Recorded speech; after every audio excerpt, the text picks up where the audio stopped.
One India house add நேயர்களுக்கு வணக்கம். Sunday அதுவுமா இன்னைக்கு ரெண்டு மேட்ச். முதல் மேட்ச் பற்றி இப்போ நம்ம பேசலாம். RR versus RCB. ஸோ இந்த மேட்ச் பற்றி நம்மளோட பேசுறதுக்காக former state cricketer V Giri doctor அவர்கள் நம்மளோட இணைஞ்சிருக்காரு. ஸோ அவர்கிட்ட அந்த ஒரு மேட்ச் பற்றியும் பெங்களூர் எப்படி ஜெயிச்சாங்க அப்படின்றத பற்றியும் நிறைய விஷயங்கள் கேட்டு தெரிஞ்சுக்கலாம். வணக்கம் சார். வணக்கம். சந்திக்கிறதுல ரொம்ப மகிழ்ச்சி. So okay. RR versus RCB uh, பார்த்துருப்பீங்க. வந்து இது ஒரு இது டோட்டலா ஒரு ஒன் சைடு ஆயிடுச்சு சார். நான் ஏன் சொல்றேன்னாக்க ஆர்சிபி வந்து நல்லா செட் ஆயிட்டு அந்த லாஸ்ட் பிளே ஆஃப்க்கு போகணுன்ட்டு அவங்க வந்து ஃபர்ஸ்ட் கிளாஸா பெர்ஃபார்ம் பண்றாங்க. டீமை நல்லா செட் பண்ணியிருக்காங்க அவங்க பியூட்டிஃபுல்லா. ஏன்னா உங்களுக்கு இந்த 11 பார்த்தா நீங்க அவங்க பர்ஃபார்மன்ஸ் அப்புறம் பார்க்கலாம். பட் அவங்க டீம் வந்து பார்த்தாக்கா நீங்க பிரமாதமா வந்து அவங்க வந்து போலிங் அண்ட் பேட்டிங் அவ்வளோ அருமையா வச்சிருக்காங்க அவங்க. பேட்டிங்ல வந்து கோலி, சால்ட், அவங்க ப்ரூவன் ஓப்பனிங் பேர் அவங்க. அதுக்கப்புறம் வந்து படிக்கல். இப்போ படிக்கல்ல வந்து நம்பர் 3 இன்க்ளூட் பண்றாங்க அவங்க. ஆமாம். That's a good move. ம். ஸோ பட்டிடார் வந்து பேக்ல போறாரு கொஞ்சம், ஏன்னா அந்த ஸ்பின்னை நல்லா விளையாடுறாரு சொல்லிட்டு அவர் பேக்ல போறாரு. அதுக்கப்புறம் லியாம் லிவிங்ஸ்டன் இருக்காரு. And then Jitesh Sharma wicket keeper. அப்புறம் டிம் டேவிட்னு நம்ம பிளேயர் ஒருத்தர் இருக்காரு, அவர் வந்து ஃபினிஷர்.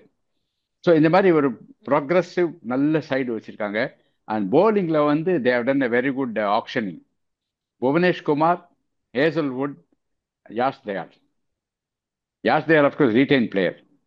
இவங்க மூணு பேரும் வந்து top class fast bowlers and with variety for T20, right? And ஸ்பின்னர்ஸ்ல வந்து குருணால் பாண்டியா இருக்கார், இஸ் an ஆல்ரவுண்டர் ஆல்சோ. அவங்களுக்கு ஒரே ஒரு வீக் பாயிண்ட் இந்த சுயாஷ் சர்மான்னு ஒருத்தர் வந்து ஸ்பின்னர்னு இருக்கா. அவர் வந்து கொஞ்சம் டெக்னிக்கலி நாட் கரெக்ட் பவுலர் அவர். ஏன்னா அவர் போலிங் போடும்போது ஸ்கையை பார்த்து போலிங் போடுறாரு, விச் இஸ் நாட் கரெக்ட். அது கோச்சோட மிஸ்டேக். ஸோ அது ஒன்று தான் வீக் பாயிண்ட். மற்றபடி வந்து very very strong side. But இந்த இன்னொரு நல்ல பக்கம் ஸ்பின்னர் கிடைச்சாருனாக்கா அவங்க வந்து பெரிய டீம் ஆயிடுவாங்க. கண்டிப்பா கண்டிப்பா. பட் இன்னொரு பக்கம் ராஜஸ்தான் ராயல்ஸ் இன்னைக்கு மேட்ச் வந்து நல்லா ஸ்டார்ட் பண்ணாங்க. ஜெய்ஷ்வால் ஒரு நல்ல ஃபார்ம்ல வந்து அவரும் அடிச்சிட்டு இருந்தாரு. பட் டீமை பாருங்க. ம் ம். டீம் ரொம்ப மோசமா இருக்கு. மிடில் ஆர்டரே இல்லை அவங்களுக்கு. Jaiswal, Samson, right, agree. அதுக்கப்புறமா நிட்டேஷ்னு ஒரு ஆளை கொண்டு போட்டிருக்காங்க. ஏன்னாக்க அவங்களுக்கு வேற பேட்ஸ்மேன் இல்லை நம்பர் 3 விளையாடுறதுக்கு. பட்லர் அங்கேருந்து போயிட்டாரு பாவம். அதனால ஆள் இல்லாம நிட்டேஷை கொண்டு போட்டிருக்காங்க. அவர் வந்து ஃபர்ஸ்ட் மேட்ச் அடிச்சார், அதுக்கப்புறம் சிஎஸ்கேவோட அடிச்சார், அதுக்கப்புறம் அடிக்கவே முடியல அவரால். அண்ட் பராக், அவர் வந்து வெரி பியூட்டிஃபுல் பிரில்லியன்ட் 30 அடிக்கிறாரு, அதுக்கு மேலே அடிக்க மாட்டேன்றாரு. Is not going beyond 30 or 40. Then Jurel totally out of form, சரியா விளையாடல இந்த வருஷம், எல்லா மேட்ச் அவுட் ஆகுது. தென் ஹெட்மேயர் வந்து 16வது ஓவருக்கு அப்புறம் தான் நான் வருவேன்னு அடம் பிடிக்கிறாரு. அதுக்கு முன்னாடி அனுப்பிச்சாக்க நான் அவுட் ஆகிட்டு போயிடுவேன். அந்த மாதிரி ஒரு அரைகுறை பிளேயர் அவர். 16 ஓவருக்கு அப்புறம் கனாவனா அடிக்கிறாரு. பட் அந்த மாதிரி இருக்க முடியாது. பேட்ஸ்மேன்னா எந்த ஓவருக்கு முன்னாடி வந்தாலும் அடிச்சாகணும். தென் அந்த ஹஸ்ரங்கா அப்படின்னு ஒரு ஸ்பின்னர், அவர் correct. வந்து விளையாடுறாரு, விளையாட மாட்டேன்றாரு, ஆன் அண்ட் ஆஃப் விளையாடுறாரு. இன்ஜரி ப்ரானா இருக்கு. அதே மாதிரி ஆர்ச்சர், அவருக்கும் இன்ஜரி ப்ரானா இருக்கு நிறைய. என்ன? தென் ஃபரூக்கின்னு ஒரு பாலர் விளையாடுறாங்க, Archer bowler. And Theekshana reliable. Yes, reliable Theekshana. அப்புறம் சந்தீப் சர்மாவும் ரிலேபிள் bowler அவங்க. பட் அவங்க வந்து ரொம்ப வருஷமா விளையாண்டுருக்காங்க. And they're okay, okay bowlers. So மொத்தத்தில் வந்து இந்த பேட்டிங் ரொம்ப வீக்காக இருக்கு ஆர்ஆர்ல. அதே மாதிரி ஸோ பவுல் நீங்க பிரில்லியன்ட் பண்ணலாமா நாம? பிரில்லியன்ட் ஷாட் கொடுத்தா கூட மிடில் ஆர்டர் ஃபெயில் ஆயிடும். ஏன்னா ஆர்சிபி வந்து 9 விக்கெட்ஸ் வித்தியாசத்தை ஜெயிச்சிருக்காங்க. ஒரே ஒரு விக்கெட் மட்டும் தான் ஆறாம். அதான் அதான் அதான் நான் சொல்ல வரேன். இல்ல, ஆர்ஆர் ஸ்கோர் போதாது. எவ்வளோ? What is the total? RR total first எவ்வளோ? 170 நியர்பை அடிச்சிருந்தாங்க அவங்க, அவ்வளவுதான் மொத்தமே. அவ்வளோதான். அது போதாது. அது வந்து வித் ஆர்சிபி பேட்டிங்கு அதெல்லாம் போதாது. So that is so it's RR வந்து lowly place side. I think they will fight with CSK for the last 2 position. Okay okay. But இன்னொரு பக்கம் ஆர்சிபி வந்து நம்ம ஹோம்ல மட்டும் தான் அவங்க தொடர்ந்து தோத்துட்டு இருக்காங்க. பட் வெளியே வந்தா ஜெயிக்கிறாங்க அவங்க. ஸோ இன்னும் அவங்களுக்கு இந்த ஹோம் பிச் செட். அப்படி அப்படி அப்படிலாம் பார்க்க வேணாம். ஏன்னா பிகாஸ் அது வந்து ஒரு ஒரு கோஇன்சிடென்ஸ் அவ்வளோதான் இந்த வருஷம். ஏன்னா இப்போ அவங்க போன வருஷம்லாம் ஹோம்ல நிறைய வின் பண்ணியிருக்காங்க அவங்க. அதை பற்றி இல்லை. அது ஒரு ஒரு மாதிரி ஆகும், சம் சீசன் அந்த மாதிரி ஆகும். எப்படி டாஸ் bowling எடுத்தாக்க வின் பண்ணுவாங்க, சில பேர் பேட்டிங் எடுத்தா வின் பண்ணுவாங்க. அதெல்லாம் வந்து ஒரு கோஇன்சிடென்ஸ். பட் ஆனால் T20 பொறுத்த வரைக்கும் நீங்கள் வந்து bowling தான் எடுக்கணும் டாஸை வின் பண்ணி. இருக்கணும். ம். ஏன்னாக்க டார்கெட்டை தெரிஞ்சு சேஸ் பண்ணுறது தான் நல்லது. ரெண்டாவது இந்த மழைகள் வந்துச்சுன்னா டக்வர்த் லூயிஸ் இம்ப்ளிமெண்ட் பண்ணுவாங்க இல்லையா, அப்போ வந்து நீங்கள் அதுக்கேற்ற மாதிரி ரன் அடிச்சுக்கலாம். முதல்ல இப்போ மழை வரா மாதிரி ஒரு ப்ரிடிக்ஷன் இருந்துச்சுனாக்க கட கடன்னு ரன் அடிச்சுட்டு இது பண்ணலாம். அந்த மாதிரி ஏன்னா T20லேருந்து wicket no matter, only strike rate, I mean net run rate தான் மேட்டர்ஸ். அதனால வந்து you lot to chase, that's the best thing. But இன்னைக்கு மேட்ச்ல வந்து டாஸ் டாஸ் ஒரு மிக முக்கியமான ரோல் ப்ளே பண்ணி சொல்லலாமா? ஏன்னா பட்டிதார் டாஸ் ஜெயிச் பண்ணி அவர் பவுலிங் சூஸ் பண்றாரு. ஈவன் சஞ்சு டாஸ் ஜெயிச்சிருந்தாலும் நானும் பவுலிங் சூஸ் பண்ணியிருப்பேன்னு சொல்றாரு அவருமே. எல்லாருமே புத்திசாலி, கேப்டன் யாராக இருந்தாலும் சரி, நார்மல் கேப்டனே bowling தான் எடுக்கணும் T20ல. ஏன்னா 20 ஓவருக்கு 12 பேட்ஸ்மேன் இருக்காங்க, ரைட்டா? ம், ம். அப்புறம் ரெண்டாவது வந்து ஐ மீன் 12 பேட்ஸ்மேனாக்க நான் சொல்றது வந்து இம்பாக்ட் பிளேயரை சேர்த்து. பட் அதர்வைஸ் வந்து 11 ஒன்லி 11 கேன் பேட், ரைட்? அந்த மாதிரி இருக்க சுச்சுவேஷனில் நீங்கள் வந்து டார்கெட்டை தெரிஞ்சிருச்சுனாக்க அதுக்கேற்ற மாதிரி ஃப்ரம் த ஃபர்ஸ்ட் ஓவர் நீங்கள் ஆரம்பிக்கலாம். சரி, சப்போஸ் டார்கெட் வந்து 240 இருக்குனாக்கா நீங்கள் ஃபர்ஸ்ட் ஓவர்லேயே 20 ரன் அடிக்கிற மாதிரி ஒரு பிளான் போட்டுன்னு போகலாம். பவர் பிளேல 100 ரன் வரணும், அந்த மாதிரி ஒரு பிளான் போட்டு போகலாம். அப்போ ஒர்க் அவுட் ஆகும். இல்லை அவங்க 130 தான் அடிச்சிருக்காங்க அப்படின்னாக்கா அதுக்கேற்ற மாதிரி மெதுவாக விளையாடிட்டு. But eventually there is something called net run rate. அதாவது நீங்கள் விண்மீன் 2 பாயிண்ட் எடுத்தால் கூட இந்த நெட் ரன் ரேட் இம்ப்ரூவ் பண்ணிட்டே இருக்கணும். அப்போ தான் நீங்கள் வந்து யூஸ்ஃபுல்லாக இருக்கும். அதுக்கு வந்து சேசிங் தான் பெஸ்ட். ஏன்னா ஆப்போனன்ட் டோட்டலில் பார்த்துட்டு அதுக்கேற்ற மாதிரி நீங்கள் வந்து நெட் ரன் ரேட்டை இன்க்ரீஸ் பண்ணிக்கலாம். அதுவும் கோலி மாதிரி சேஸ் பண்றதுல ஒரு கிங் வச்சிருக்காங்க அவங்க. ஆமாம், கண்டிப்பாக கண்டிப்பாக கோலி வந்து பெரிய இது அவர் பிரில்லியண்ட்டாக சேஸ் பண்ணுவார். அண்ட் ஆக்சுவலாக அவங்களுக்கு வந்து ஆர்ஆர் வந்து ஒரு எதிரி டீமே கிடையாது. என்னை பொறுத்த வரைக்கும் ஒரு 4 டீம் இருக்காங்க, அவங்க தான் வந்து என்ன பண்ண போகிறாங்கன்னு தெரியல. LSG, Best. ம்.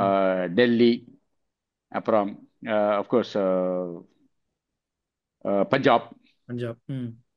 ஆர்சிபி, இந்த மாதிரி டீம்ஸ் தான் வந்து டாப்பில் போகும்னு நினைக்கிறேன் நான். Okay, okay. சால்ட்டோட பெர்ஃபார்மன்ஸ் பத்தி என்ன நினைக்கிறீங்க சார்? ஏன்னா லாஸ்ட் மேட்ச் வந்து அன்ஃபார்ச்சுனேட்லி ஒரு ரன் அவுட் ஆனாரு. அதுக்கப்புறம் டீமே மொத்தமாக கொலாப்ஸ் ஆச்சு அந்த ஒரு மேட்ச்ல.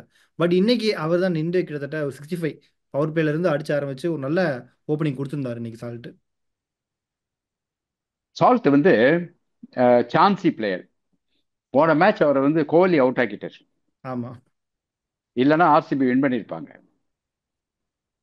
அது வந்து பியூர்லி கோலியோட மிஸ்டேக்கு. ஆனால் கோலி ரசிகர்களுக்கு நான் சொன்னா பிடிக்காது. இல்ல அந்த ஒரு நிஜமாவே விஷயம் மொத்த மேட்ச்மே இதை மாறிடுச்சு. மன்னிக்க முடியாத குற்றம். ஆமா, இல்ல அதாவது எப்படின்னாக்க நீ வந்து ஸ்டார்ட் கொடுத்துட்டு 4 ஸ்டெப் முன்னாடி வந்துட்டேனாக்க then you have to complete the run. திரும்பி வர முடியாது. நீ திரும்பி வந்தனாக்க சூசைடுக்கு அர்த்தம் அது. அதனால கோலி பண்ணது மிஸ்டேக். இது இது வந்து நிறைய தடவை பண்ணியிருக்காரு அவரு. அது ஒரு ஸ்டாட்டிஸ்டிக்ஸ் ஒன்று வந்தது. மொத்தம் 100 டைம்னாக்க அது 24 டைம் இவர் அவுட் ஆயிருக்காரு, 76 டைம்ஸ் வந்து பார்ட்னர் அவுட் ஆக்கி விட்டுருக்காரு இவரு. அந்த மாதிரி ஒரு ஸ்டாட்டிஸ்டிக்ஸ் வந்திருக்குது. Okay. So that is not good for Kohli வந்து நீங்க வேணா பாருங்க, தோனிலாம் ரன் அவுட் ஆனதே கிடையாது. ஆயிருக்காரு எப்படின்னாக்க இந்த மாதிரி ரன் அவுட் ஆக்கி விட்டது கிடையாது பிளேயரை. ஓகே. ம், ம். ஏன்னா டெசிஷன் கரெக்டா இருக்கும் தோனிக்கெல்லாம். ஓகே. ஸோ இப்போ ராஜஸ்தான் ராயல்ஸ் என்ன ஸ்டேஜில் இருக்காங்க? அவங்களால திரும்ப கம்பேக் கொடுத்து வர முடியுமா? அவங்க டீம்ல சேஞ்ச் எதுவும் பண்ண வேண்டியது இருக்கா? இது அகெயின் சார், இதை நீங்க வந்து இப்போ 14 மேட்ச் வைக்கிறாங்க இல்லையா ஒவ்வொரு சைடுக்கும்.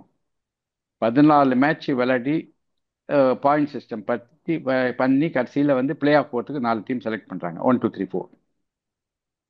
அந்த 14 மேட்ச் ஏன் வைக்கிறாங்கனாக்க நீ ஒரு மேட்ச்ல வந்து நம்ம டெசிஷன் எடுக்க முடியாது. ஏன்னா ஒரு மேட்ச் அன்னைக்கு ஆஃப் கலராக இருக்கும், ஆஃப் டேயாக இருக்கும், அந்த சமயத்தில் வந்து அவங்க தோற்றுருவாங்க. அதனால வந்து 14 மேட்ச் வைக்கிறாங்க. ஸோ 14 மேட்ச்ல நீங்கள் விளையாடி வரணுனாக்கா சைடு நல்லா இருந்தால் தான் நம்மளால பண்ண முடியும். ம், ம், ம். இல்லைன்னா ஒரு மேட்ச் ஃப்ளூக்கில் வின் பண்ணலாம், ஆனால் அடுத்த 5 மேட்ச் நீங்கள் உதப்படுவீங்க. ஸோ இது ஒரு ப்ராப்ளம். ரெண்டாவது வந்து இந்த மாதிரி அழகாக வந்து ப்ரீ பிளே ஆஃப் வைக்கும்போது பிளே ஆஃப் மட்டும் என்ன பண்ணியிருக்காங்க, ஃபைனல்ஸை ஒரே மேட்ச் வச்சுருக்காங்க. அது வந்து எனக்கு உடன்பாடு கிடையாது. நான் ஃபைனல்ஸ் வந்து பெஸ்ட் ஆஃப் 3ன்னு ஒன்று இருக்குது. ஆஸ்திரேலியாலாம் அந்த மாதிரி பண்ணுவாங்க. அதாவது 3 மேட்ச் நடக்கிற மாதிரி ஃபைனல்ஸை டிசைட் பண்ணுவாங்க. அதை 2 ஒரு சைடு வின் பண்ணிட்டுனாக்கா அவங்க ஆட்டோமேட்டிக்காக வின். ஸோ அந்த மாதிரி ரூலை மாற்றணுன்ட்டு நான் ஆசைப்படுறேன். பிகாஸ் இந்த ஒரு மேட்ச்சில் டிசைட் பண்ணுறது, அது 20 ஓவர்ஸில் ஒரு மேட்ச்னா ஒரே ஓவரில் they can change the match. அது வந்து ரொம்ப ஒரு கேம்பிள் மாதிரி ஆயிடுது. That is not real. ஏன்னா நீங்க 14 மேட்ச் கொடுத்து டாப் 4 செலக்ட் பண்றீங்க. ஆனா ஃபைனல்ஸ் மட்டும் ஒரே மேட்ச்ல முடிக்க பாக்குறாங்க. அது தப்பு. கண்டிப்பா கண்டிப்பா. ஸோ ஆர்சிபி இந்த ஒரு வெற்றி மூலமா டாப் 4க்கு போயிருக்காங்க. ஸோ அவங்க நினைச்ச மாதிரியே இந்த வருஷம் வந்து கப்படிக்க அதிக வாய்ப்பு இருக்கா இன்னைக்கு ஆர்சிபிக்கு? அதிக வாய்ப்பு இருக்கு, அதிக வாய்ப்பு இருக்கு. ஆனா சஸ்டெயின்டா பண்ணணும், அது ஒண்ணு இருக்கு. அவங்களுக்கு வந்து வீக் பாயிண்ட் ஒரே ஒரு ஸ்பின்னர் தான் வீக் பாயிண்ட் அங்க. குருணால் பாண்டியாவும் சுமாரான ஸ்பின்னர் தான். அந்த சுயாஷ் சரியா போடுறதில்ல. ஸோ எங்கோ அதுல ஆப்ஷன்ல மிஸ் பண்ணிட்டாங்க. ஏதாவது ஒரு நல்ல ஸ்பின்னர் எடுத்துருக்கணும் அவங்க. லிவிங்ஸ்டனை சரியா யூஸ் பண்ணிக்கிறாங்கன்னு நினைக்கிறீங்களா? ஸ்பின்னுக்கு பெருசாக யூஸ் பண்ணி. பண்ணல. ரொம்ப கரெக்டா சொன்னீங்க. லிவிங்ஸ்டன் சரியா யூஸ் பண்ணல. அது அவனை வந்து ரெகுலரா போலிங் கொடுத்து நல்ல ஸ்பின்னர், ஐ மீன் 4 ஓவர் போடுற மாதிரி பண்ணணும். கரெக்டா சொல்றீங்க நீங்க. சுயாஷ்க்கு நீங்க 4 ஓவர் கொடுக்குறது பதிலா லிவிங்ஸ்டன் கொடுக்கலாம். ம் ம் ம். Okay okay okay sir. So அடுத்தடுத்த மேட்ச்ல ஆர்ஆர் கம்பேக் கொடுக்குறாங்களா, என்ன நடக்க போகுது அப்படிங்கிறத நம்ம பார்க்க பார்க்கலாம். பார்க்கலாம். உங்களுடைய ஒப்பீனியன் ஷேர் பண்ணிக்கிட்டதுக்கு ரொம்ப நன்றி சார். ரொம்ப நன்றி.